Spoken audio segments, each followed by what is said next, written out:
మీరు 'అమరన్' సినిమా చూసే ఉంటారు కదా! సో, చూసిన వాళ్ళకైతే బాగా అర్థమవుతదనమాట.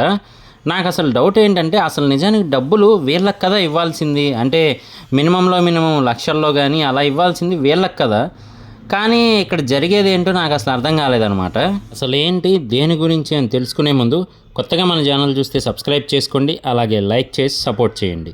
ఈ సినిమాలో మనకు క్లియర్‌గా చూపిచ్చింది ఏంటి అంటే మాత్రం, దేశాన్ని రక్షించే ఎవరైతే మిలిటరీ వాళ్ళు గానీ వీళ్ళందరూ ఉన్నారో, వీళ్ళకి కనీసం వచ్చే శాలరీతో ఏదన్నా కొనాలన్నా, చేయాలన్నా గానీ ఇంటికి గూడా ఇబ్బంది పడుతూ ఉన్నారనమాట.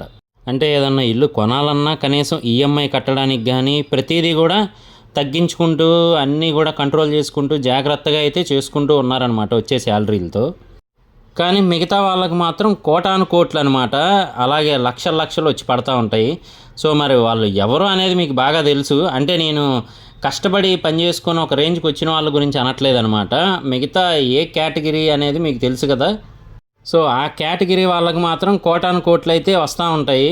కానీ దేశాన్ని ఈ వీర జవాన్లకు మాత్రం అట్‌లీస్ట్ వాళ్ళ నీడ్స్ తీర్చుకోవడానికి గానీ, లేదు అంటే ఫ్యామిలీతో ఉండి స్పెండ్ చేసే టైంలో ఏదైనా కొనాలన్నా గానీ మినిమమ్ మనీ లేనట్టయితే ఉంటదనమాట.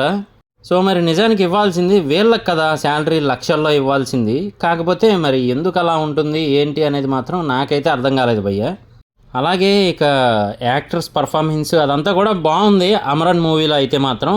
శివకార్తికేయన్ గారు మాత్రం ఏమీ లేని స్టేజ్ నుంచి ఈ స్టేజ్ వరకు ఆయన జర్నీ కూడా చాలా బాగుందనే చెప్పాలి. కొన్ని కొన్ని సీన్స్ అయితే మాత్రం చాలా ఎమోషనల్‌గా కనెక్టింగ్ అయితే ఉంటాయన్నమాట. ఇప్పటిదాకా చూడకపోతే ఒకసారి చూడడానికి ట్రై చేయండి. మనకు ఓటీటీలోకి కూడా వచ్చేసింది ఆల్రెడీ. ఇలాంటి మూవీస్‌ని మనం ఎంకరేజ్ చేయాలి. నిజానికి భారీ భారీగా ఖర్చు పెట్టేసి స్పెషల్ ఎఫెక్ట్‌లని అయ్యని ఇయ్యని పాన్ ఇండియన్ మూవీస్ అని రకరకాలుగా తీస్తూ ఉంటారు కదా!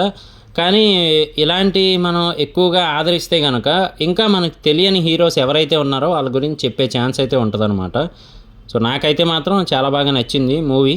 ఒకసారి చూడకపోతే మాత్రం చూడడానికి ట్రై చేయండి. కొన్ని కొన్ని సీన్స్‌కి అయితే మనం చాలా ఎమోషనల్‌గా కనెక్ట్ అయిపోతాం అనమాట. అలా ఉంటుంది ఆ బ్యాక్‌గ్రౌండ్ మ్యూజిక్ గానీ, యాక్టర్స్ పర్ఫార్మెన్స్ గానీ అదంతా కూడా.